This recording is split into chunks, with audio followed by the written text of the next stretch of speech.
Hello my dear friends, myself doctor Imran Ahmed. दोस्तों, आज हम बात करेंगे ड्राई या नॉन प्रोडक्टिव कफ में प्रयोग की जाने वाले कफ सिरप के बारे में। तो यदि हम ड्राई कफ की सिरप के बारे में बात करें तो ड्राई कफ में हमें ऐसी सिरप का चयन करना चाहिए जो कि कफ सप्रेसिव हो और वो कफ के रिफ्लेक्स को ब्लॉक करने वाली हो।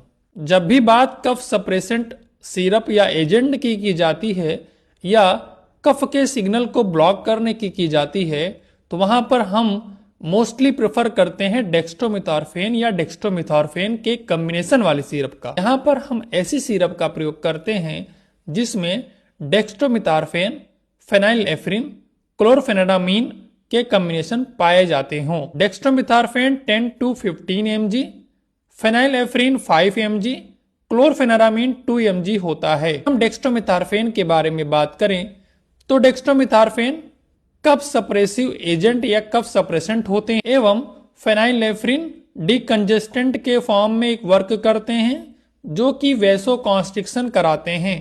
क्लोरफेनाडामीन एज ए एंटीहिस्टामिनिक होता है। यदि हम डेक्स्ट्रोमेथॉर्फेन, फेनाइलएफ्रिन और क्लोरफेनाडामीन के कॉम्बिनेशन का इस्तेमाल मरीज में करते हैं तो ये कफ सप्रेसेंट डिकंजेस्टेंट के साथ एंटीहिस्टामिनिक वर्क मरीज के शरीर में करते हैं। एग्जाम्पल की बात करें तो इसमें अस्थाकाइन डीएक्स, सॉल्विन डीएक्स, मैकबेरी डीएक्स या एस्कोरिल डी आदि हो सकते हैं। अब बात करते हैं इसके इंडिकेशन के बारे में।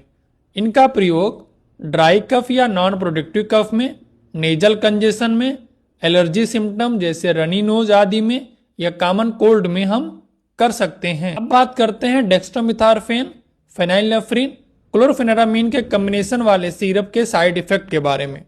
इनके प्रयोग करने से कभी कभी मरीज में nervousness, dizziness, dry mouth, nausea या वोमिटिंग या कॉन्स्टिपेशन देखने को मिल सकता है। अब बात करते हैं डेक्स्ट्रोमेथॉर्फेन, फेनाइलएफ्रिन, क्लोरफेनाडामीन सिरप के डोज के बारे में। यदि हम इसकी एडल्ट डोज की बात करें तो 12 साल से ऊपर के मरीजों में 5 से 10 ml दिन में 3 बार तक देने की सलाह दी जाती है।